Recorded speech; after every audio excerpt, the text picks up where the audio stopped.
सभी का हमारे चैनल में बहुत बहुत स्वागत है। चलिए अब शुरू करते हैं वीडियो। हम एक जनरली कर रहे हैं साइकिल मॉडिफिकेशन। आपको साइकिल का फोटो भी देखने को मिल जाएगा। एटलस साइकिल की मॉडिफिकेशन कर रहे हैं, उसके लिए हम कुछ सेकेंड हैंड सामान लेके आए, वो आपको हम दिखाते हैं। चलिए पहले ये टॉर्च लेके आए हम।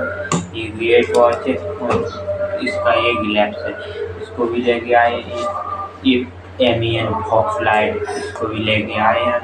और ये कुछ वायर और इसमें छोटी छोटी लूमिनस लाइटें भी हैं, इनको भी हम लेके आए।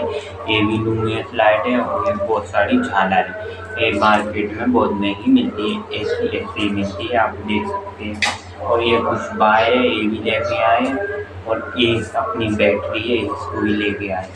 चलिए अब हम इसका काम वर्क दिखाएंगे।